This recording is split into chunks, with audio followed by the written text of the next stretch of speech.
Yeah, hello everyone. I'm Helena Deswood. I'm the tribal coordinator with the Southwest Climate Hub.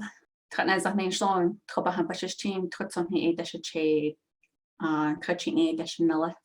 so just to go over a few webinar logistics, the webinars will be recorded and posted on NAP's Facebook and on YouTube for both NAP's and the Southwest Climate Hub and on our websites. You may enter your questions in the Q&A box or in the chat box throughout the presentation. We'll have a Q&A session. At that time, you can ask to unmute yourself. And so with the Drought Webinar series is a collaborative effort with our guest speakers and the Native American Producer Success Project and the Drought Learning Network. This evening, Mike Crimmins from University of Arizona and CLIMAS will be sharing information with us about monitoring precipitations on the rangelands. And so a little bit about the Southwest Climate Hub. We are a network out of 10 hubs across the nation, working to support resilient agroecosystems and forested landscape in the face of climate change. We operate in 3 functional areas: science synthesis, convening, and decision support. The Southwest Climate Hub helped to co-launch the Drought Learning Network.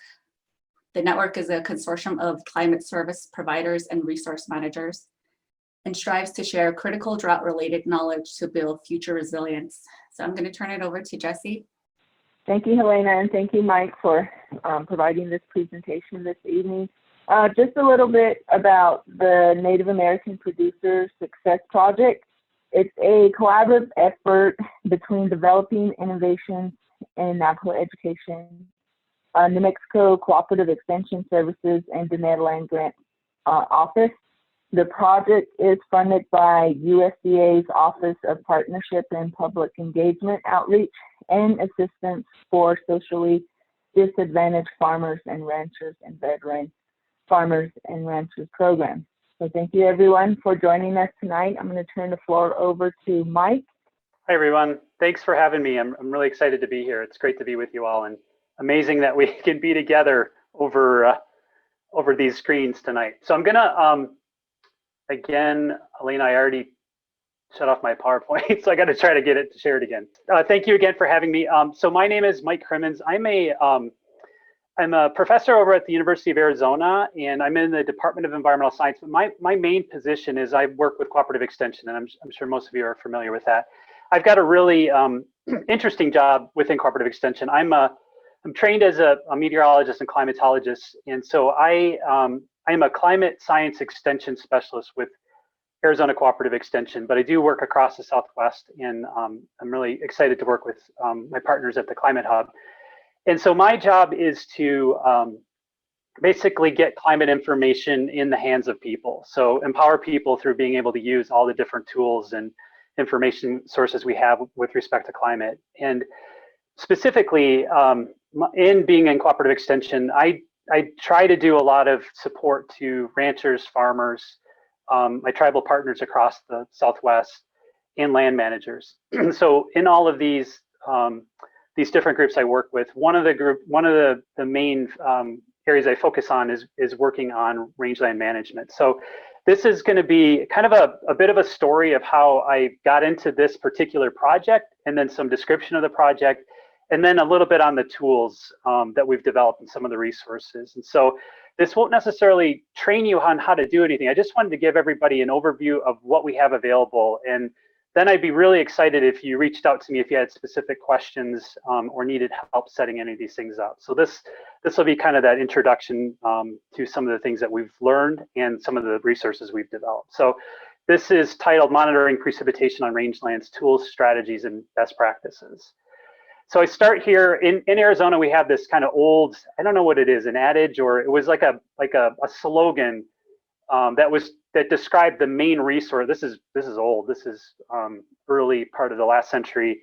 Of the main resources of Arizona in particular was copper, cattle, citrus, cotton, and climate. So the main sort of resources in Arizona. And so to me, it was interesting to hear about this and learn about this old way of thinking of the resources here, and thinking about this intersection of cattle and climate. And so it is about livestock production, rangeland management, and climate, where I've sort of thought about the intersection of these two. And when I study the climate of the Southwest, I'm always fascinated by some of its aspects of variability. So we have a seasonal transitional climate, meaning that we have a distinct monsoon season. We dry out typically in the fall, waiting for the winter storms to show up. Then we have a winter season, then it dries out in the spring, and so on and so forth. So this kind of coming and going makes sort of waiting for water the thing all the time. Is it going to rain again, and is it going to rain again soon? We have all that interannual variability. A lot of it's related to El Nino and La Nina. Like we're really suffering through another La Nina winter this year. It's exacerbating the drought conditions. And then, as we all know too, the high spatial variability, mountaintops and convective thunderstorms putting down rain in all of these different locations. And so in range management and livestock production, rain is everything, right? It has to rain to grow the grass, to grow the cows. And so knowing where it rains becomes really important. So drought monitoring and planning are these critical management tools. And so this project really is about trying to think about what can we do with new innovations and new technology, as well as just old things that work well. And how do we bring those two things together? And so we had a project, I have learned, so I've been in this position for about 50, been in Arizona for 20 years, in this position for 15, and it's really has been just learning for these 15 years. And 5 years ago, we had a project that was funded by National Oceanic and Atmospheric Administration, where we worked with the Tano National Forest and a group of ranchers there to talk about drought planning strategies. And one of the things that came out of that project, and just interviewing and talking with everybody, was that rain gauge information, rainfall information becomes really important in discussions on planning. And in remote areas, there aren't a lot of rain gauges. Even to this day and age, we don't have rain gauges in much of the Western US. We have them clustered around cities and in town areas, but out in the areas where you're doing range management, you're doing livestock production, we often don't have those rain gauges. So this was just a quote from one of our participants saying, man, if we had some more rain gauges, that would really help. And so we took that to heart and listened to that, and then started to think about, well, what could we do from a research and applied research perspective to try to see if we could help in this area.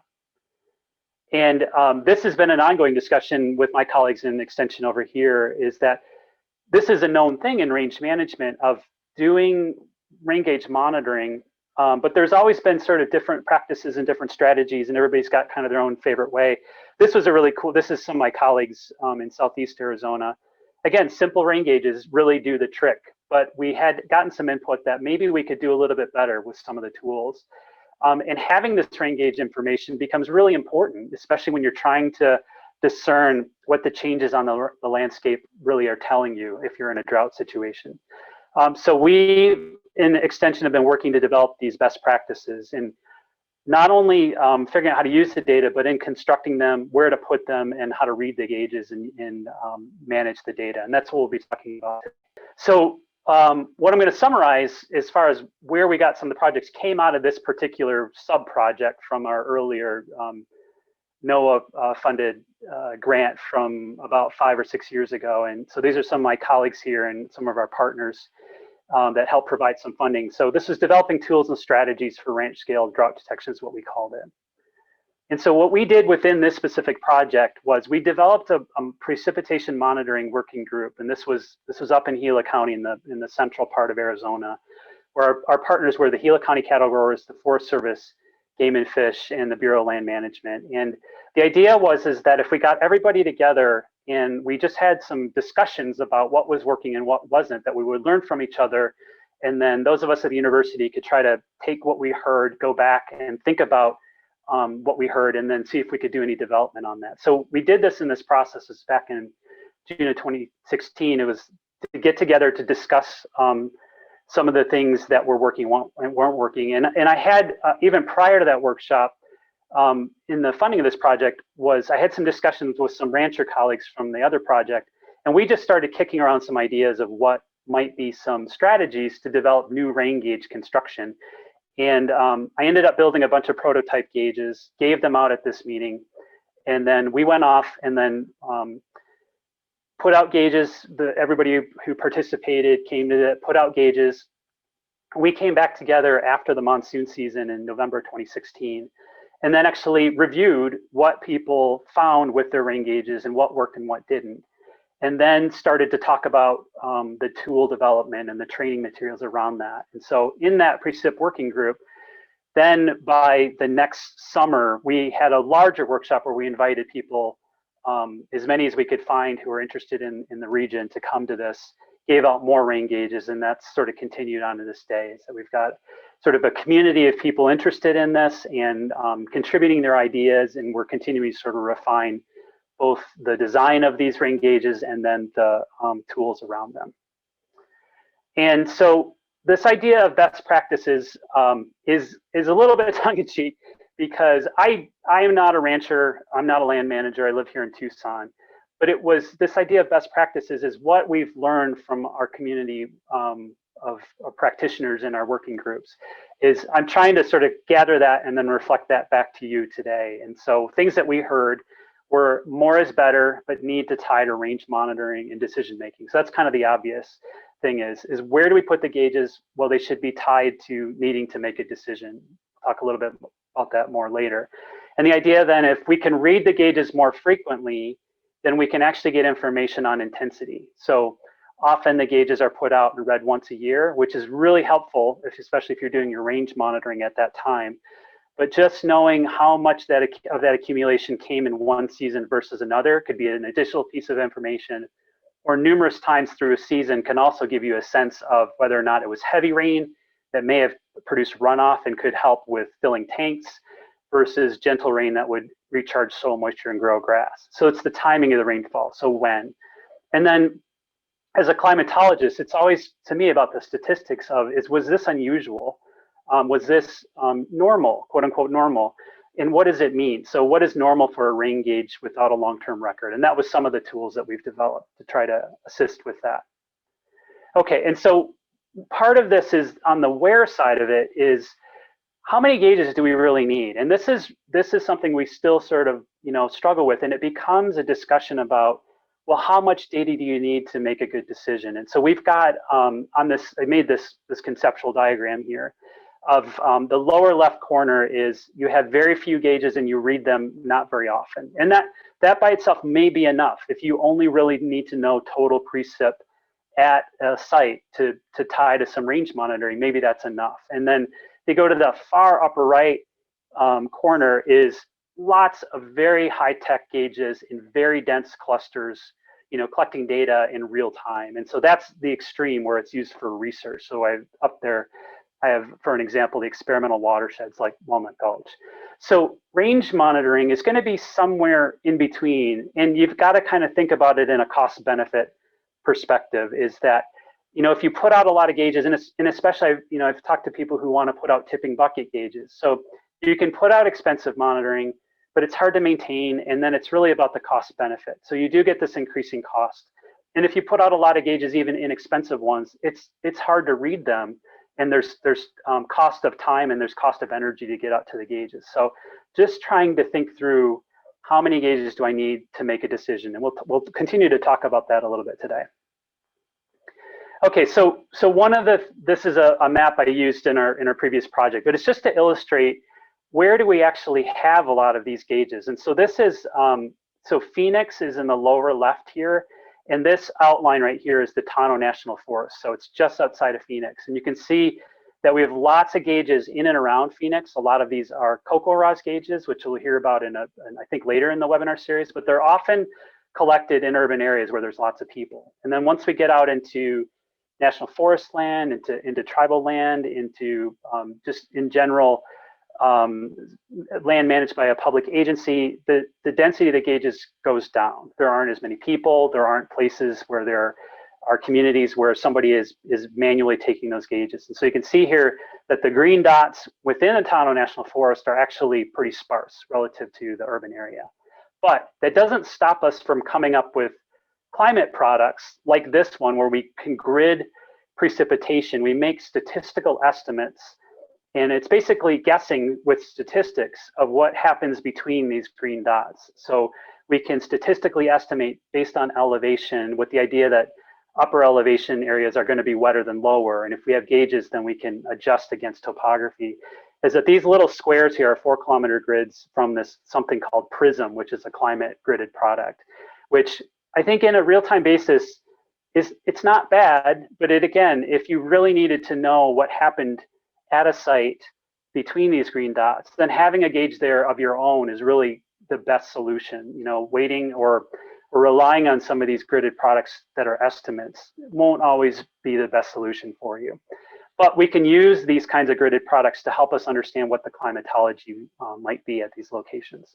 In this project, again, simple rain gauges are good. And you know, I've had these discussions with ranchers who wanted to put out tipping buckets, which are electronic rain gauges that have a tip in them. And so as the water falls through a funnel, it tips back and forth and the electronics count that. So that'll give you a total of precipitation over time. But I've had experience with trying to run these gauges out in remote areas, and they're expensive and they often fail. And so the low-tech solutions, like what has been used in range management for a long time, are often probably good enough. And so this is an extension bulletin by my colleague, Jeff Shalau. Very simple, and I think most people already probably do this, but it's just a length of PVC tube capped at one end. If you put that out and you put a little bit of antifreeze in it and a little bit of oil on top of it, it could be transmission fluid or just mineral oil, the water will fall through the mineral oil or the oil on the top, and it'll accumulate, and over time that gauge will fill up. So it's as simple as can be and really useful. So we had, many people are already using this, but in this working group we heard, you know, they're still kind of hard to read, because typically what ends up happening is you have a tape measure with you when you go out and read. You dip your tape measure into this open tube, and then you have to pull it out and kind of figure out where the oil and water line is. And so it's not quite as precise. And so some of the ranchers are asking, can we come up with something that's a little easier to read? It makes it fast, it's rugged, so we can leave it out for a long time, and it's going to be accurate. And so that's what we thought about in this project. And we came up with this design, which is using, it's probably available within the last decade, but it's clear Schedule 40 PVC pipe. So instead of using the white opaque tube, we use a clear one, so you can actually see how much water is in these tubes. And so in this design, we cut a length of it, we put a cap on the bottom of it, just like you would with a regular gauge. One of the ranchers said, you know what would be great is if you put a little valve in the bottom, and that will allow us to install it permanently, and so I won't have to kind of take it off and dump it out. And it also keeps the oil in the gauge, because it'll just fill up and you open the valve at the bottom and you can just let the water out and reset the gauge that way. And then another innovation was to make a screen cap on it, so you wouldn't get bugs and other biomass that would accumulate in the gauge and get everything kind of gross. So that keeps the gauge clean, keeps it readable. We put a ruler on the outside, and so the idea was that can you construct this gauge to make it quick and easy to make a measurement, because just even getting the tape out and getting in there and trying to read it was enough to sometimes deter people from making observations. The idea was that if we got these gauges out, made it easier, that maybe you could make gauge observations more quickly and more frequently. And so that's what we kind of evaluated in this project. So we had these gauges, gave them out at this workshop 2015, 16, and then the gauges went out. These are some ranches across central Arizona. Then we got back together and talked about the design and helped improve on it. So as I already noted, it's got a screen cap at the top, clear PVC that's UV stabilized, so it can last out in the sun for many years. I have some test gauges out that are 7 years old now, and they're starting to kind of yellow a little bit, but you can still read them, so they're really hanging in there. And all the parts are, except for the PVC tube, which you have to order online, the rest of it you can just get at a hardware store. So you can service these gauges pretty easily. And we're still playing with this idea of the valves. Some of the valves have failed and they leak, and so a leaky rain gauge is not a useful rain gauge. So we've got some ideas for that. And you don't even have to put a valve in it if you don't want to. And then you can adjust the gauge size based on your kind of expected climatology of precipitation as well. So we've written this up in an extension bulletin with a step-by-step guide on how to build these, where to find the parts, how to build these, and I'll share that with you towards the end of the presentation. Okay, so I just want to reflect on some of the things that we heard in the working group as far as this idea of monitoring best practices. So again, what I mentioned before was it really does become finding that sweet spot. How many gauges and how often do I read them? And it really depends on where you are and who you are and what you're doing. And so that then becomes balancing this cost of monitoring with the reward of having the right information to support decisions. And that really then links back to tying to specific drought plans. So not necessarily putting out gauges that you just don't need the information from.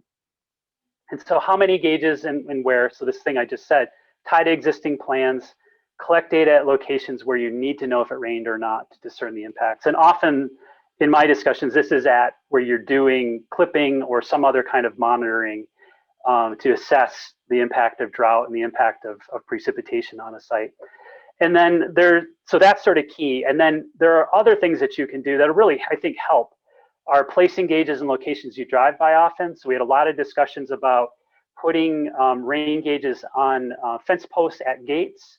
So if you're getting in and out and opening gates with these clear gauges, you can make a quick note or even just grab your phone and take a picture of the gauge reading and make a note later. And we have some of these tools where you can, right on your cell phone, enter the data into here. And I often think about precipitation as using topography as a guide. So having areas that are high and low, if you're getting the highest and lowest locations, you're often getting the wettest and driest. And so you can kind of bracket if having a gauge in the middle, or if you need to know in the middle, if you get the wettest and lowest, the highest and lowest spots, that'll often help you kind of understand what's going on in between.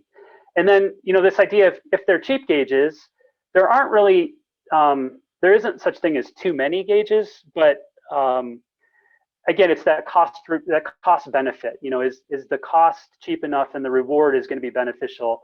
So you can have gauges out at sites you may not get to more than once a year. The idea then, you'd have to size them correctly and then still be able to kind of go out and read them and maintain them. But these gauges are pretty passive. They're extremely passive. You can just set them out as long as they're set up right, and you can get back to them as often as you need to. Okay, and then this idea too is collecting additional supporting observations. So notes or measurements of forage amounts, conditions, spring flows, tank levels over time will help you interpret your precip observations. So precip, I think most people are doing this with notebooks as I've gone out with ranchers in the field. But this becomes really handy, especially if you're taking more frequent precip observations. More frequent of these other anecdotal observations can help you start to make some assessments. Like if precip and spring levels are going up and down, there's a nice tight correlation. Or if spring levels are going down but precip levels are staying constant, you may have other issues or longer term drought. So having these just notes can help you interpret your observations over time. Photos become really important, and I've seen some great photo point work. And so having even formal photo points associated with your precip observations can be really helpful when you go back historically and try to make sense of them.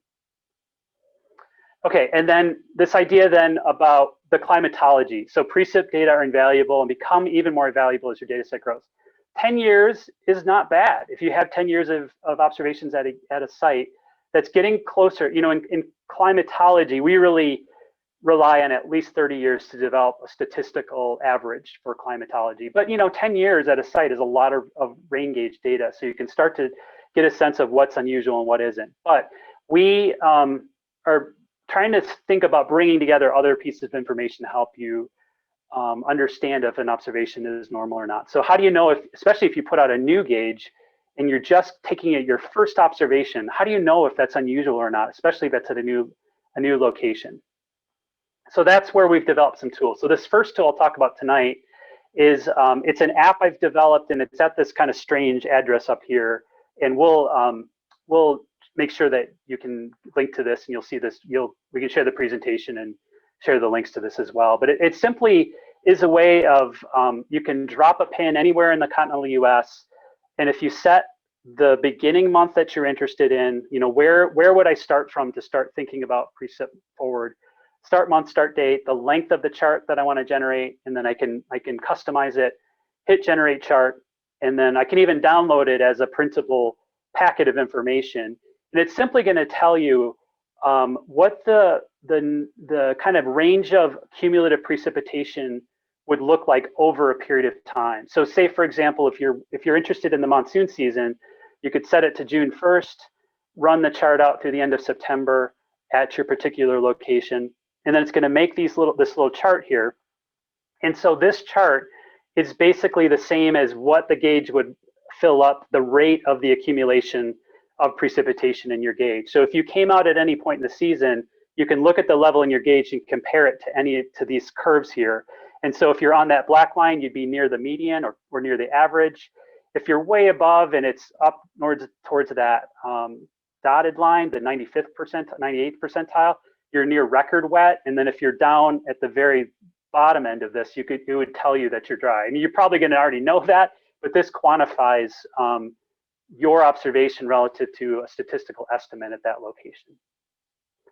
And so how do we get this? This is that PRISM grid. I'm using the same PRISM data before, but what I'm doing is I'm taking that statistical estimate and I'm looking at daily estimates, and it's for the whole continental US going back to 1981. And so what it does is it creates this basically spaghetti plot of all the daily accumulations from your start date to your end date for all of those years. And we can look at those, and you can see in the middle there's kind of lines clustered together, so that's what's more typical or more usual or closer to the mean. And then there are there are values that are much higher than that and much lower than that. And so that's how we get to these curve estimates. And so these charts then, and this is also detailed in another extension bulletin we have, I think become really helpful for triggering drought plans and making decisions throughout the season. So this is an example from Payson, Arizona, where I generated a chart. And this is for the monsoon season in Arizona. So the 15th of June 15th through the end of September, and I dropped the pin there. And so if my gauge was 0 on June 15th, then I would look at this chart, and if I went out in any day subsequently and I looked at my observation, I could plot it on this chart and know if I was near the average, above it, or below it.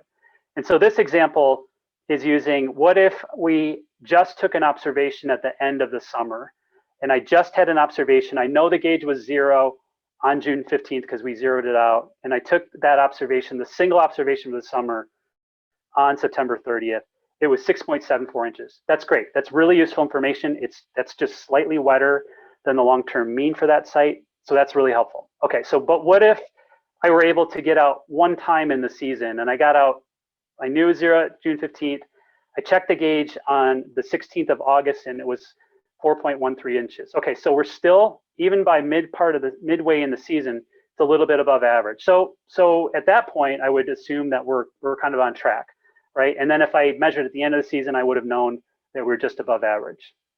If I took another observation, so this is all about the timing aspect now. What ended up happening in this summer was that the monsoon actually showed up late. I wouldn't have known that if I only took that observation on August 16th. If I cut that almost in half and I got out at the beginning of the monsoon, I would have found out that the monsoon showed late because my gauge was still 0 on June 12th. I'm sorry, on July 12th.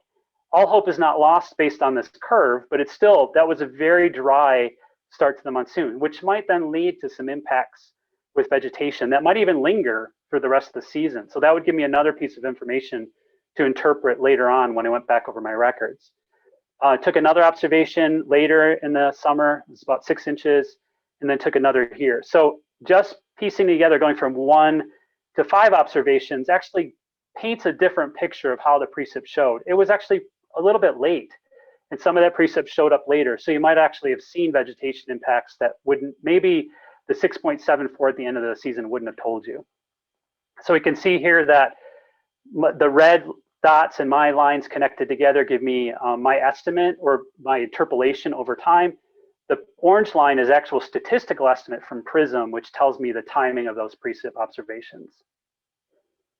So here's an example where you could have gotten to 6.74 with a completely different path. And this is quite common actually in the Southwest too, where the early part of the monsoon season can be dry and we get a bunch of tropical rain in September, which catches us up to the total, but the vegetation by that point looks completely different from one year where it accumulated like we just saw versus all the rain at the end of the season. So this is just sort of a way of thinking about, well, when and how many of these precip observations do I need?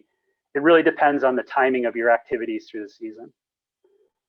Okay, and so this basically reinforces this point. This is a you know, kind of a hypothetical here, resetting the gauge.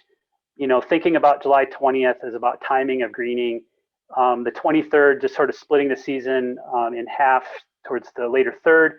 This is when I would be looking for peak production. Am I seeing it or not? Because the rain gauge is helping me sort of discern why I'm seeing it or not. And then that seasonal wrap-up monitoring helps with just for the record keeping for the season. Okay, so the sort of the last thing I wanted to show you tonight here was we got some input from our working group. We developed that previous tool, that Precip logbook generator. So that's a, I think, really handy tool to be able to play around with data at a site and then generate that report and print it out. And then you just have a hard copy. You don't have to use the computer anymore. You can print out multiple copies. You can throw it on the dashboard of your truck. It's just there. So I'm really pleased with that. And I even use it for some of my other projects because it's that hard copy report. But we got some feedback from our working group was like, you know what, that's great, but we really want some kind of online tool. And so with their guidance, we pushed forward and came up with this tool called My Range Log. So it's rain and range sort of crammed together. And it's a logbook for your rain gauges out at range locations. And so the specifics about this site, it's different than Kokoros, it's different than RainLog here in Arizona, it's different than any of the kind of observations that would be collected through NOAA, because these are cumulative precip rain gauges, right? So you're accumulating from a zero date, you know when it was zeroed out, to some later date, and it's accumulating over time. So that's different than a gauge you read every day, dump it out, read every day, dump it out. So this site is specifically built for those kinds of gauges. You set them up, you let them fill up with water from precip, you read them, and you enter your data. So this site also allows you, with one account, to have many gauges. So create one account and you can have all of your rain gauges in one thing. So this is just an example of what the front page looks like. It has all your gauges in one spot, your last readings, your totals for specific dates. You can look at your logs on the right. And if you click on a specific gauge, it brings you to the gauge page, which you can enter information about it, add your picture. You can add your log through here, but you see your accumulation over time of your past observations. If we click on that again, it actually generates a report, and that report is going to go and it's going to grab that drill down of that Prism data like I showed you before in that Prism logbook generator, same code. It's going to go back there and it's going to generate the plumes or these regions of, is it wetter than average or drier than average relative to your location, your gauge location. And then if you put your gauge observations in there, you can see them in comparison to what Prism was not only estimating on a real-time basis, so the same data that the drought monitor would be looking at from the Prism data, but you can overlay your data on top of it. So often you'll end up having situations, because your gauge is in a remote location away from official gauges, you might see more or less rainfall than is estimated by Prism. And that becomes really important because, you know, some of the drought monitoring products might tell you that it's dry or wet at your location, but you have a gauge there, you know, and you can then plot your data with these observations and see how far off they are or how closely aligned they are. In this, you have a logbook table where you can put notes in. I don't have many notes in here. You have notes, your observation date, and then any pictures that you upload with your observation are also stored in this and come back up in the reports. And then we have features in here that allow you to, your gauges are your gauges, so they're private until you make them public. If you want to share your gauge information, you can actually click a button on your account and it then shows up on this public map. And this public map is a place where others can go and click on these flags and look at your observations. So if you're a land manager, you could use this to sort of look at what's going on in your region. You know, and if you are managing gauges, you could use this as a, and if you're a rancher and you want somebody to know what it looks like on your pastures or allotments, you can do that as well. You can also share specific, you can keep your gauge private, but if you want to send on, you know, this is what it looks like here at this pasture, there's a little link generation tool, and you could just email that to somebody if you wanted to share that specific piece of information. So here's an example. I zoomed in on Arizona. This is a gauge in the Tonto. If you click on that, you can click on the view report. It'll tell you how many observations, when the last one was, cumulative total. And then this was just an example from a couple years ago where we looked at, the gauge was zeroed out, and then by the middle of the monsoon season, it was just a little bit below what the PRISM precip estimate was at that location. Okay, and so just to kind of reinforce some of the other features of the tool here is, again, unlimited gauges for a single account. That's sort of unique to our system. The climatological comparison of gauge observations with the gridded climate estimates. I think that that's hopefully a really useful, helpful tool. We've also added some features over time and are continuing to add features as we hear from people. The ability to assign helpers, so sharing specific gauges with others. So say you have a ranch and you set up a bunch of gauges, but you have some hired help and you're having them read the gauges, you can still maintain control of your account and then send them an invite. And then they have access to specific gauges until, say if they move on to another job, you can then remove their access. So it gives you the ability to control and moderate access to your gauges. Or if you have volunteers and you want them to contribute observations to gauges, you can assign them as helpers. This tool works as clearly as I've been showing you on a desktop browser, but it also is, it's optimized to work on a smartphone too, and it works as like an app on an iPhone and an Android. And one thing we developed early on, and we'd like to train people more on, because we think this is a great tool, I'm not sure it's being used very much, is that if you sync the MyRange log on your phone to your account when you're online, if you go offline and you lose cell reception, the app still works. You still have access to your data and you can still submit observations. And as soon as you come back online, it will notify you that it's back online, and it'll ask you, do you want us to sync these observations with your account? And then you can go ahead and do that. So I think that that's kind of a handy feature for some of these remote locations. And then we are also continuing to develop the site. It's, you know, we're at a university, this is still kind of an experiment. You know, we're having fun innovating this tool, but we also are trying to think about, okay, so what's the next thing? We think the public map and those precip observations could be utilized better. So the idea, should we put more layers on there? Is there a different way of interacting with the data and sharing the data and seeing other contextual layers? So we're still trying to think about that. Would love some feedback on that. We are almost ready to release this historical climate data explorer, where you can overplot many years of your data at a location. You can compare wet and dry years to each other with your own data and the PRISM data. And then we're also working on a feature right now. Say you set up a gauge at a location, you could turn on a notification so that if, you know, PRISM is being estimated every day. And so by the next morning, it's made an estimate for the previous day. If it thinks it's rained at your gauge, it will send you an email or a text. So we're still working on that feature, but it could be a way of, you know, if you're not thinking about some of these locations, you might get a notification saying, you know, it rained a lot or it hasn't rained for a long time. I might need to go out and check that gauge and just see what's going on at that location. So, you know, this was kind of pre-COVID times, and Elena and I have talked about a workshop. We unfortunately had a workshop we're going to do New Mexico canceled last year. So this is way back in 2019, but done these hands-on workshops where we're actually, you know, training on these tools, but also building gauges. This is one a couple of them I did, one in Clifton and one in Wilcox, where we had all the parts and we had people put gauges together, and we're able to then talk about some of the things we talked about tonight, kind of in real time as you're sort of looking at the gauge design. So the idea is that we'll get past this and we'll be back in action and doing these workshops again. And then just sort of finally here, I want to point you to, and again, we'll share all these links and resources. This is the extension bulletin. It's got a detailed parts list and construction guide with the way, at least I found the easiest to put these together. And again, I'm always looking for feedback. If you have an idea for a tweak on the design or some slightly different way to construct it, I would love to hear about it. And we can certainly share it back through these extension bulletins. And then some of the things I talked about with the cumulative precipitation curves are in this extension bulletin here. And then we have all of these resources linked up on a drought and grazing website that details some additional tools beyond this one.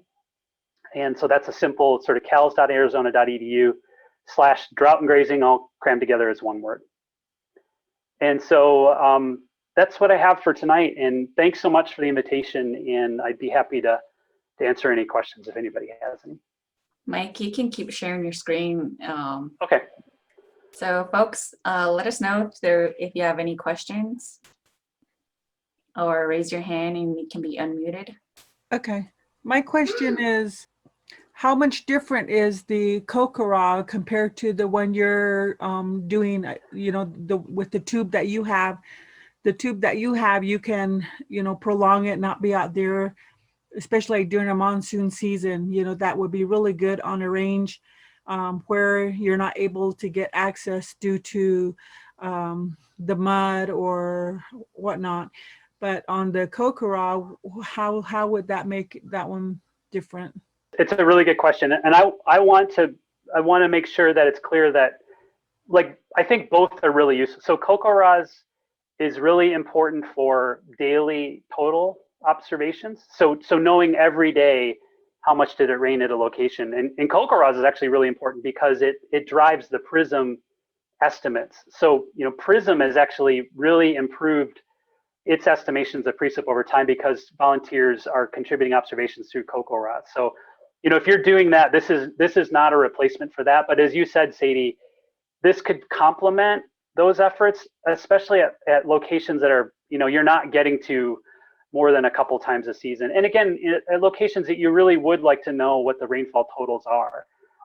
They could be at range monitoring areas or other places. So our PVC tube gauges also, we've compared them to tipping buckets and also to Kokoras gauges, and over those seasonal totals, they do really well. They're quite accurate. They're simple. The screen cap, I think, helps keep stuff out of the gauge. And then we also, if you look at the extension bulletin for the construction guide, we have a little template in there where you can make a tiny little funnel, little plastic funnel. And what that does is it sets in the top of the PVC gauge. You put the cap on, and so for small precip events, when they fall, they hit that funnel and they're forced into big drops, and so those drops fall to the bottom. Otherwise, what we've noticed is if you don't have that funnel in there, some of the small drops will, if it's a tall gauge, a dry gauge, that they'll start to go down the side of the gauge and they'll evaporate before they get to the bottom. So it improves the accuracy of these gauges by having little plastic funnels inside the gauges. Okay, thank you. Lisa Rivera. Hi, can you hear me? Yes. Hi. So this was great. I had no idea about this program, so I'm glad that I was able to attend and hear about it. And it looks like those workshops were a great way to kind of reduce the barriers to participation. If people could actually make the rain gauge right there at the workshop and take it home with them. So I'm kind of curious if you noticed a kind of a correlation between people who went to the workshop and actually following through and creating accounts on the range log website, or if it seems like it's still kind of hard to get people to actually use it and log their results. Yeah, it's such a good question, Lisa. And I'm a little bit remiss that I haven't done that sort of follow-up to really sort of study who came and what we've the adoption rate of it. I think that the adoption rate on my range it's been slow because it's fairly technical, and so that's why we built that other precip logbook generator tool where you can just I think it's a little bit easier to use and it just makes that hard copy. We are still trying to do the trainings and still trying to sort of engage people that building this gauge is useful, and oftentimes what we're hearing too is that the rain gauge by itself is helping even if they're not using my range log. So I think that there's probably a continuum of types of users from the gauges are helping with whatever their management decisions are to the gauges are helping and I'm using this additional tool to log my observations. So I think we've just got a lot of different user types out there, but that's a really good point. I should really do that follow up. Yeah, thank you. And like you said, it's even if they're maybe not logging it on the site, they might still be using it as long as it's helpful to them in some way. That's what's really important. Yeah, I think that's right. And I've had a lot of enthusiasm enthusiasm around the gauges, and I'm also wondering too, is that maybe that's just sort of the initial, like, it kind of engages me, like, okay, I'm doing this for a couple years, and now there maybe, I've got all these observations, you know, maybe I should now think about this additional tool. But that's a really good point. We should study that a little bit more, just so we can think about how to engage people even more in the future. Okay, good luck. Thanks. Thank you, I appreciate it. Jake, I went ahead and unmuted you. Thank you. Can you hear me now? Yes. Cool. So a couple questions. First of all, this sounds pretty cool. I'm more interested in downloading your bulletin and building one of these things than going somewhere to attend a workshop these days. Yeah, right. I'm out here on a farm in eastern New Mexico, and I just want to make sure I understand that this is up and ready to go. I could build one of these and get the app, and I'm on the system. It's just that simple. Yeah, absolutely. Yep. Cool. Well, I will do that. The other thing is, I guess I'm sort of a weather nerd. I bought a weather station about a year ago called Tempest System from Weatherflow. Yeah. Heard of that? Yep, I have. Mm-hmm. And as far as I can tell, it's magic. You know, no moving parts. Right. And I'm wondering if you have looked at the data that's coming out of that network, and if it is good enough to be useful to some of the work you're talking about. Yeah, it's a really good question. I haven't. It's been that equipment in that network has been kind of floating around extension. Like I just heard about it this year. I hadn't heard about it prior to that, and I remember sort of looking at a station, and you know, the sort of the initial claims are that they appear to be accurate. You know, I think it'll be interesting, and maybe you'll be up for this, but you could maybe put a simple gauge next to your weather, the Tempest station too, and just see how the totals sort of align with each other. That would be something I'm kind of curious about too. I've got a Vantage View. I'm really weather nerding out now. I've got a Davis Vantage View station here at my house, and I've got a couple of these PVC rain gauges that I've been kind of using them to sort of see how they're tracking, and it's amazing how well they're hanging together over seasonal totals. Yeah, I will certainly do that, and I'll be in touch. I appreciate that. Yeah. U of A grad from about 30 years ago. So. Go. All right, go Wildcats. Marjorie, you had your hand raised. Would you like to ask your question? Can you hear me? Yeah. Hi, hi, Mike. That was a good presentation. Thank you. My name is Marge Lantana. I'm situated northwest in New Mexico. Okay. And I do have a rain gauge up, and only thing is it didn't measure my blizzard snowstorm. Yes. So I was just looking at your the tool that you had created. Well, is it feasible or usable for snow? Thank you, Marjorie, for making that point. That's a really good point. So snow with rain gauges, as you just pointed out, are really tough. And we don't have a real great sort of workaround with this. So what I've talked to a couple of ranchers who actually are like some of the higher elevation places in Arizona that we were first part of this working group. Some of those ranchers actually use a different rain gauge during the winter than they do the summer, and I found this really interesting. But they use PVC pipes, the big black.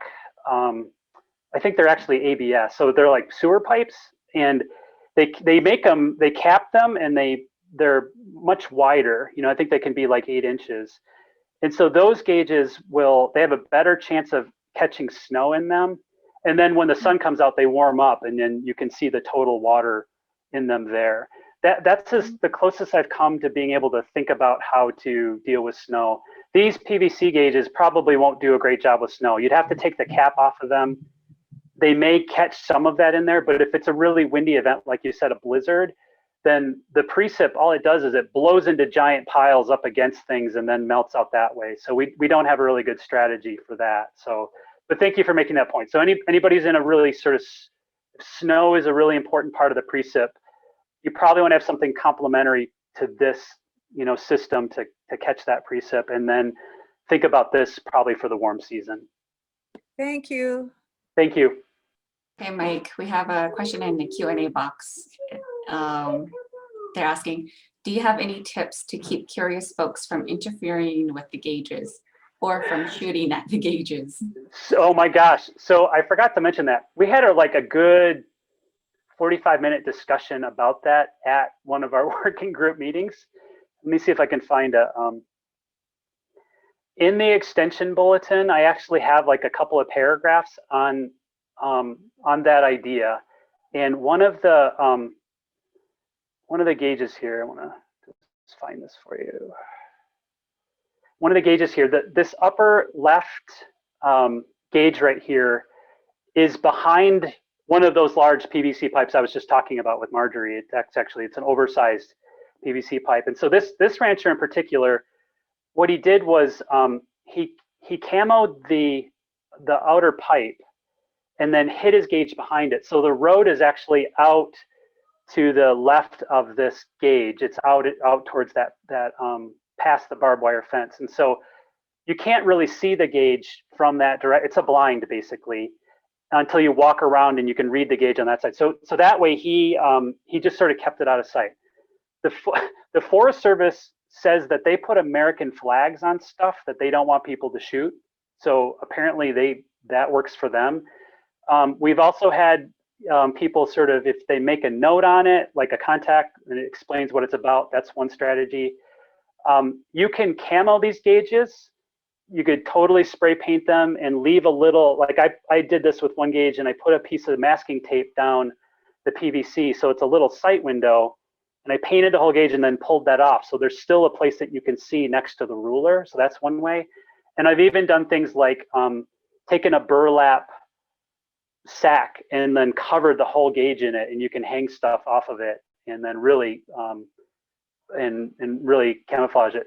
The most extreme measure I've heard of is actually putting these in a steel pipe. So the gauge just sticks out the top of it, and the steel pipe people could shoot at. So, but that seems pretty extreme for a gauge that is, $30.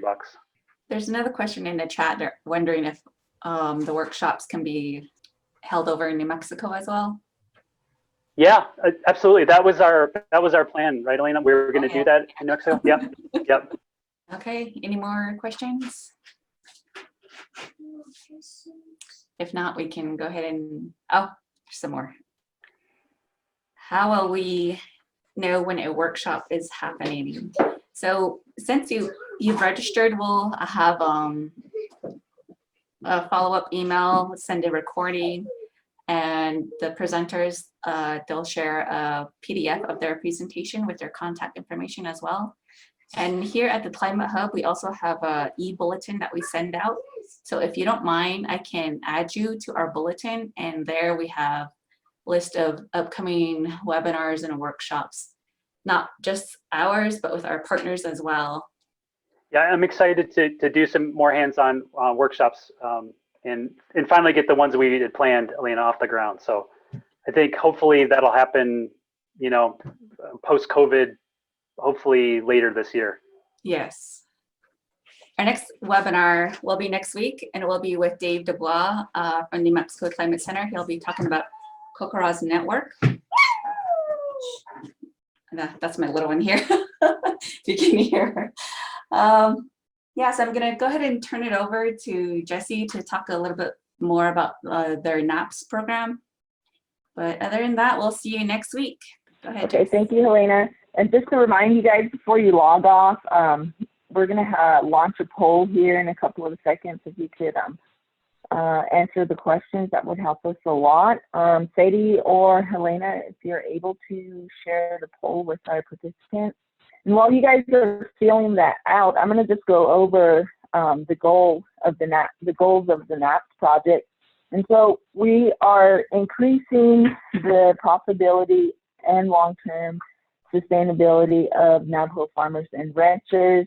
To achieve this goal, activities in 4 key areas are being undertaken to, 1, improve Navajo farm and ranch operations, and then increase Navajo farmer rancher knowledge of and access to available programs and technical assistance provided by the U.S. Department of Agriculture, Bureau of Indian Affairs, Navajo Nation, New Mexico Cooperative Extension Services, Diné College Land Grant Office, and others.